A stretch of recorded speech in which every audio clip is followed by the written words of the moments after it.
Halo semuanya, perkenalkan nama saya Muhammad Ali Farham dengan NIM 2124060020. Selamat pagi kepada Kak Eva dan teman-teman semuanya bagi yang menonton. Selamat siang, selamat sore, dan selamat malam dimanapun kalian dan dimanapun waktu kalian menonton. Oke, pada hari ini saya akan menjelaskan tugas maya ketujuh yang telah diberikan Kak Eva pada praktikum pemrograman web yang kedua, yaitu berjudul function. Nah, mungkin untuk judul function ini kita udah sering dengar ya di pemrograman bahasa lain gitu. Misal ada di bahasa C namanya function. Oke, namun di JavaScript ini juga ada yang namanya function. Oke, yang pertama kita masuk ke materi declaring function atau mendeklarasikan sebuah fungsi. Fungsi merupakan bagian penting dalam bahasa pemrograman. Seperti yang saya bilang tadi, fungsi ini sudah cukup umum di bahasa pemrograman. Jadi, bagi yang udah belajar bahasa pemrograman, jadi nggak awam lagi dengan namanya fungsi. Tanpa sadar, sebenarnya kita udah menggunakan sebuah fungsi pada contoh kode pada pertemuan sebelumnya, seperti log pada console log. Ini console log ini merupakan sebuah fungsi yang berguna untuk menampilkan data pada konsol. Tapi sebenarnya apa sih function itu?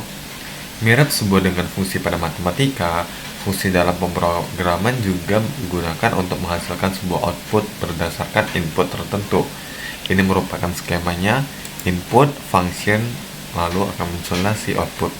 Namun, fungsi juga bisa digunakan sebagai blok kode atau prosedur yang dapat digunakan secara berulang.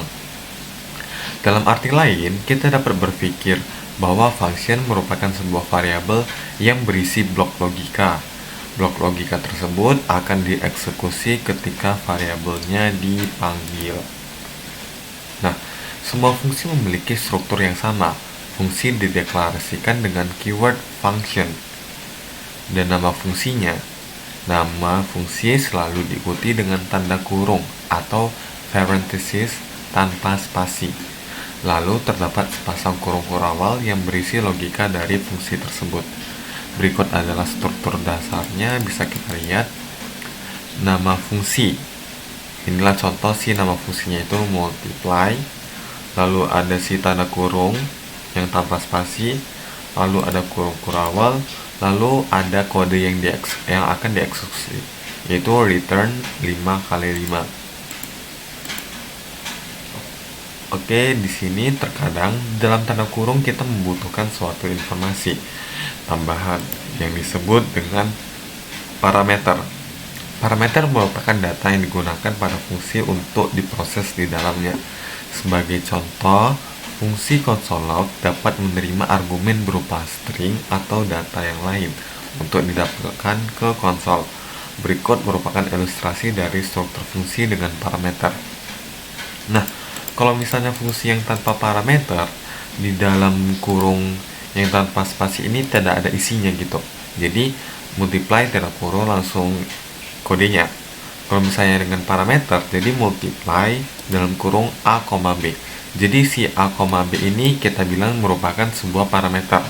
Jadi sebuah fungsi itu pasti yang ada namanya dengan parameter dan tanpa parameter. Lalu langsung masuk aja kodenya. Oke, kita lanjut. Parameter dan argumen. Di dalam fungsi kita akan banyak bertemu istilah parameter dan argumen. Penggunaan istilah ini seringkali tertukar, bahkan di kalangan para developer. Perbedaan mendasar di antara keduanya yaitu parameter merupakan variabel yang didefinisikan sebagai input dari sebuah fungsi. Contoh, function multiply A, B, return A kali B.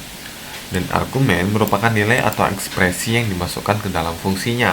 Contoh, multiply 3,4. Oke, dari contoh ini udah kelihatan mana si parameter dan mana si argumen. Oke, setelah membuat fungsi, kita dapat memanggilnya dengan menuliskan nama fungsi diikuti tanda kurung dan memasukkan argumen di dalamnya. Jika ada, berarti opsional gitu kan. Nah, tetapi jika sebuah fungsi hanya menjalankan baris kode yang sama, dirasa kurang fungsional gitu. Kenapa sih fungsi yang baris kodenya sama itu kayak harus kita ulang-ulang gitu kan? Rasanya kayak sia-sia gitu. Jadi kita dapat membuat fungsi tersebut untuk menerima dan memanfaatkan parameter untuk mengubah perilaku dari fungsinya. Nah, saya punya contoh gitu kan, untuk sebuah fungsi. Ini function opening, lalu console log, halo selamat datang saya Muhammad Arif Farham. Lalu di sini opening. Oke. Kalau kita run dia langsung muncul ini. Running ini muncul dia output halo selamat datang saya Muhammad Arif Farham. Oke, sesuai ya. Oke, kita lanjut ke materinya. Untuk menambahkan parameter pada fungsi, tambahkan variabel di dalam tanda kurung fungsi. Namun, variabel tersebut tidak memerlukan keyword var, let, ataupun const yang sudah kita pelajari sebelumnya, yaitu variabel, let, lalu konstanta. Kita juga bisa menambahkan lebih dari satu parameter dengan memberikan tanda koma antara variabel parameternya. Contohnya, fungsi greeting akan kita tambahkan parameter name dan language seperti contoh ini. Ini kita punya dua parameter, kita pisahkan dengan tanda koma. Oke, jadi function greetings name, language. Lalu ada percabangan if else. Lalu di sini language, jika language-nya bahasa Inggris dia muncul good morning, jika language-nya French dia muncul bonjour, dan jika bukan English atau French dia munculnya bahasa selamat pagi gitu. Oke, ini contohnya. Kita greetings Harry, lalu dia berbahasa Prancis, jadi outputnya bonjour Harry. Jadi saya punya contoh juga function if ya. Oke, di sini function opening name status. Jika statusnya itu si CEO, dia muncul pernyataan atau output selamat datang Bapak gitu kan.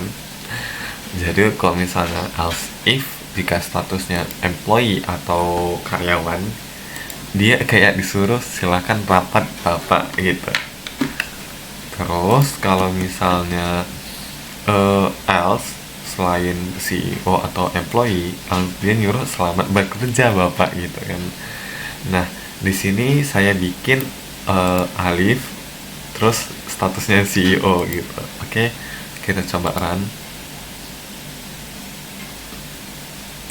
Di sini dia muncul selamat datang Bapak Alif. Nah, karena namanya Alif, terus statusnya CEO, dia munculnya selamat datang Bapak gitu kan, karena status saya CEO. Oke, kita lanjut materinya. Nah, agar fungsi bisa mengembalikan nilai, gunakan keyword return diikuti dengan nilai yang akan dikembalikan. Nilai kembalian tidak hanya number, bisa juga berupa string, berupa boolean, berupa objek, berupa array, atau tipe yang lain. Kan banyak kan tipe-tipenya yang udah kita pelajari selama ini gitu. Seperti inilah fungsi greeting jika kita ubah agar mengembalikan nilai string. Yang perlu kita perhatikan lagi, ketika statement return tereksekusi, maka fungsi akan langsung terhenti dan mengembalikan nilainya. Nah, di sini kita bikin ada returnnya selamat pagi. Kan tadi awalnya console log gitu kan, terus kita ganti menjadi return. Terus di sini tambahin let greeting message sama dengan greeting Harry French. Console log greeting message. Jadi muncul outputnya bonjour Harry. Terus expression function. Cara lain untuk membuat sebuah fungsi pada JavaScript adalah expression function. Ingat kembali bahwa expression adalah kode atau instruksi untuk mengembalikan sebuah nilai, sehingga expression function bisa disimpan dalam sebuah variabel.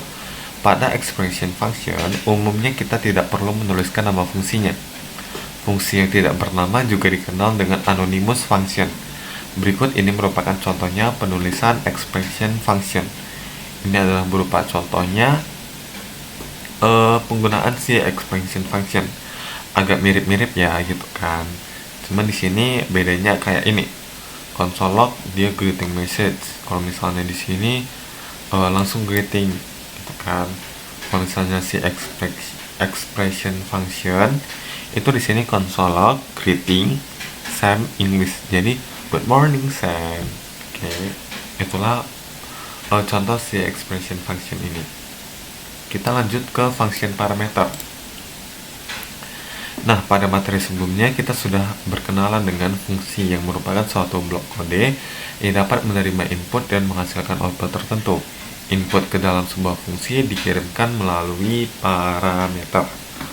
Jadi, parameter dari fungsi dapat berupa tipe data apapun, mulai dari tipe data string, tipe data number, tipe data objek, bahkan fungsi lain. Jika parameter dari fungsi adalah sebuah objek, kita juga bisa memanfaatkan destructing object untuk mendapatkan nilainya. Contoh seperti berikut. Konstanta user sama dengan ID 24, display name Tonchan, full name Tony Chandra. Function introduce display name, full name. Console log display name is full name. Introduce user. Jadi karena si display name-nya ini Tonchan, terus full name-nya ini Tony Chandra, maka muncul outputnya Tonchan is Tony Chandra. Oke, saya punya contoh di sini parameter. Dan di sini konstanta mahasiswa, name Alif, age 19, status mahasiswa. Function data, name, age, status. Console log, hai perkenalkan nama saya, atau hai perkenalkan saya. Di sini name, jadi hai perkenalkan saya Alif. Saya berumur, age berarti saya berumur 19, dan saya merupakan seorang, status berarti mahasiswa, dan saya merupakan seorang mahasiswa. Lalu data mahasiswa. Oke, kita run. Yang muncul oke, sesuai berarti ya. Hai perkenalkan saya Alif, saya berumur 19, dan saya merupakan seorang mahasiswa. Lanjut ke default parameter. Fungsi pada JavaScript tidak melakukan pengecekan terhadap jumlah maupun tipe argumen yang dimasukkan ke dalam parameter. Ini berarti kita bisa memasukkan argumen meskipun tidak sesuai dengan parameter yang telah didefinisikan. Ini contohnya, function exponent formula base number, eksponen. Konstanta result sama dengan base number kali-kali eksponen. Console log base number pangkat eksponen kurang result. Eksponen formula 2. Jadi 2 undefined none.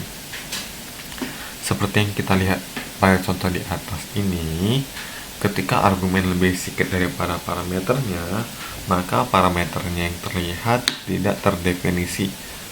Dia akan bernilai undefined. Oke. Nah, ini merupakan contohnya sebagai solusi si contoh di atas ini. Kita bisa memberikan nilai default pada parameter. Nilai ini akan digunakan jika tidak memasukkan parameter.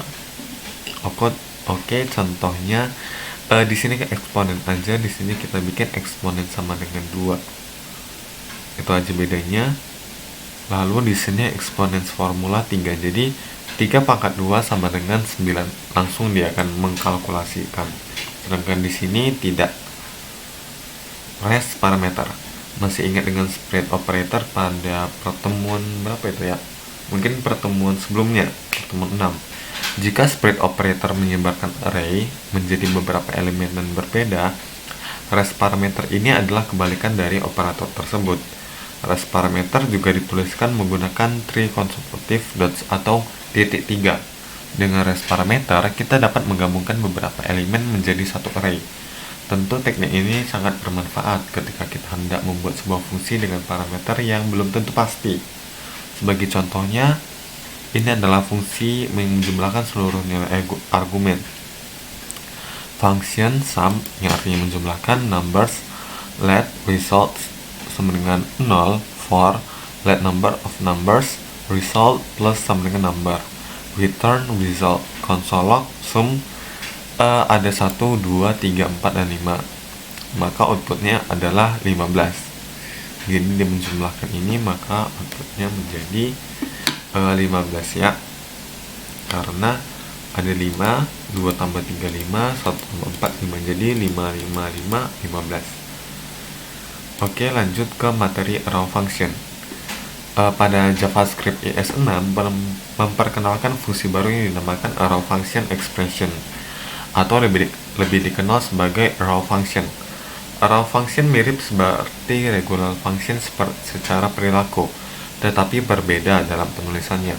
Sesuai namanya, fungsi didefinisikan menggunakan tanda panah atau fat arrow, yaitu tanda panah sama dengan tanda panah lebih besar gitu ya.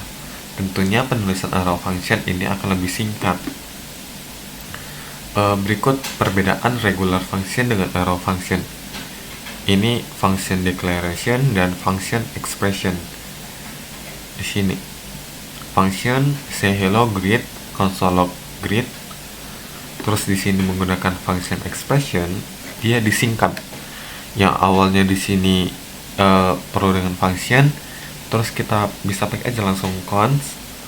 Ini merupakan si functionnya, tanda ini lebih singkat kan jadinya, nggak perlu ngetik-ngetik function, langsung aja tanda ini gitu. Terus juga di bawah ini cons name function, cons yang function ini langsung diganti menjadi tanda panahnya. Oke, ini saya ada contohnya kayak gini ya. Oke, kalau misalnya regular function ini merupakan function. Nah, kelihatan kan ketika saya arahin si tanda panahnya itu dia merupakan function. Jadi dia udah tahu kalau misalnya ini itu merupakan function. Oke. Jadi cons opening sama dengan status function, console log selamat pagi kepada status, lalu opening ibu deken. Jadi selamat pagi kepada ibu deken. Oke, kita run, benar atau salah? Oke, benar ya, selamat pagi kepada ibu rekan.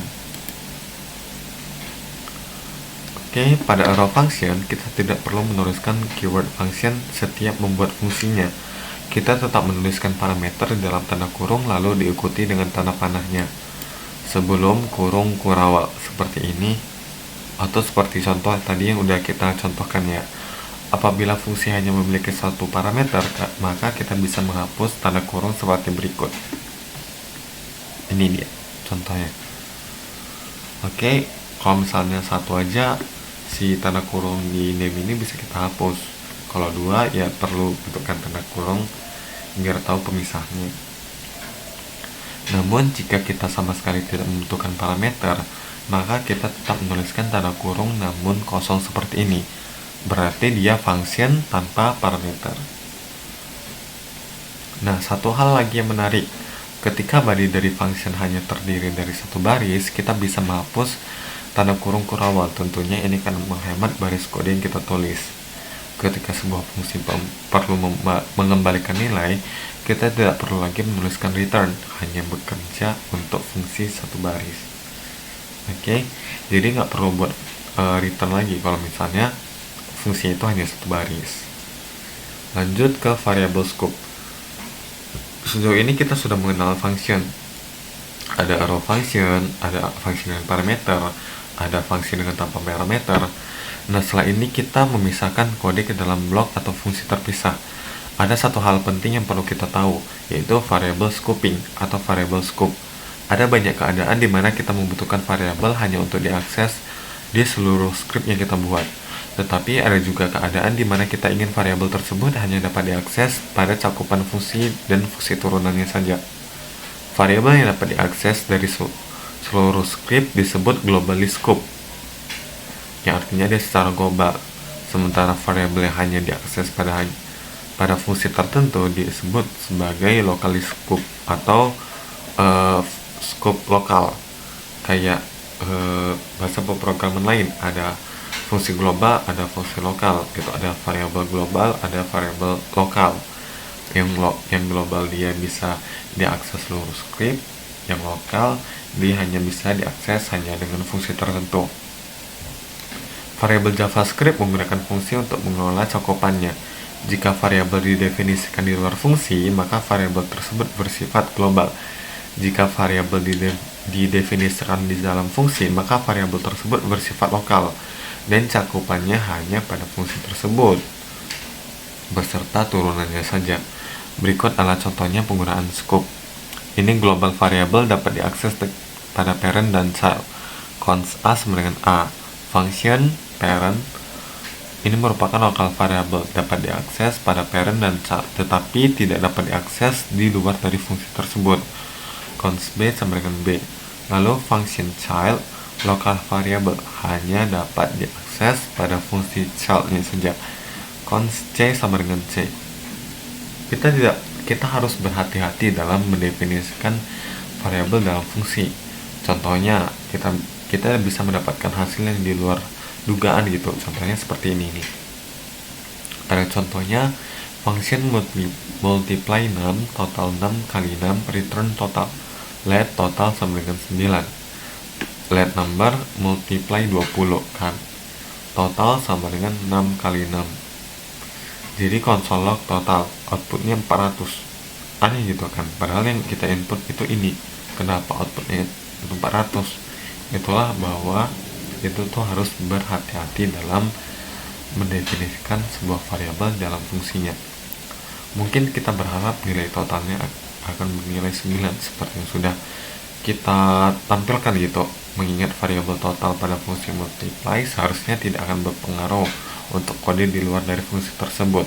Hal ini bisa terjadi karena pada fungsi multiply kita tidak menetapkan variabel total sebagai cakupan lokal. Kita tidak menggunakan keyword cons atau let ketika mendeklarasikan variabel total pada fungsi multiply, sehingga variabel total menjadi global. Perlu kita perhatikan lagi, jika kita lupa menuliskan keyword let, cons, atau var pada script, kita membuat sebuah variabel, maka variabel tersebut akan berubah menjadi variabel global. Seusaha mungkin kita harus menghindari pembuatan variabel global, karena variabel global ini dapat diakses pada seluruh script yang kita tuliskan.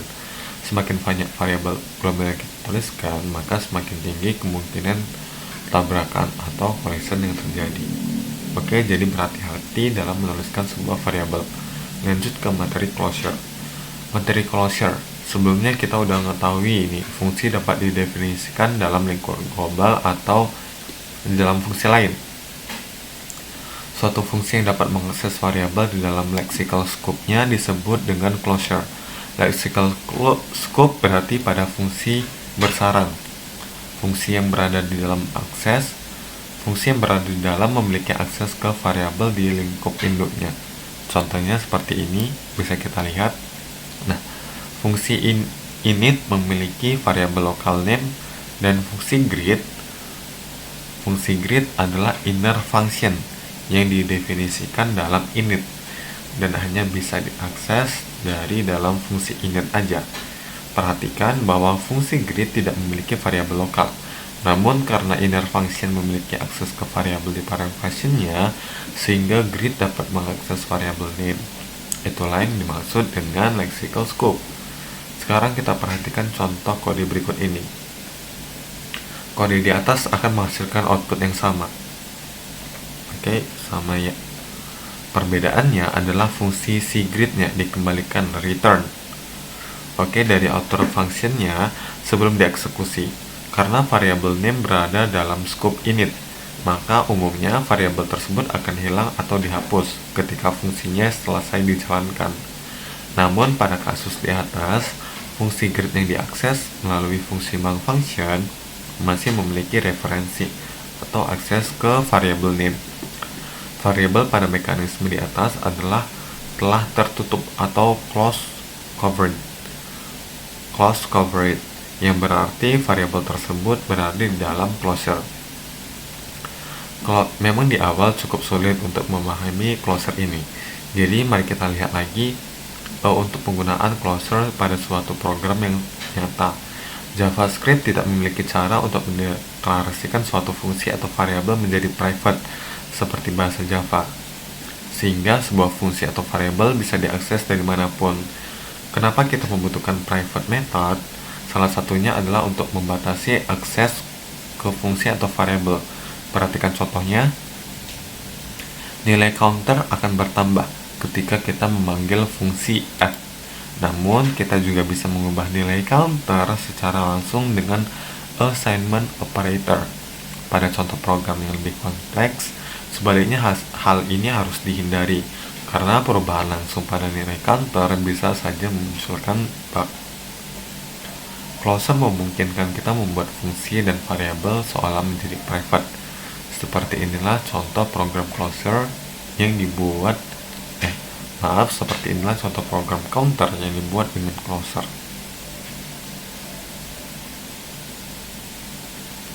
Oke, jadi sekian saja penjelasan saya tentang function. Apabila ada kesalahan kata mohon dimaafkan.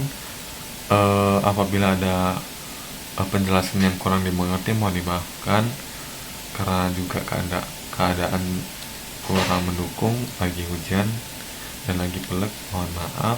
Sekian dan terima kasih.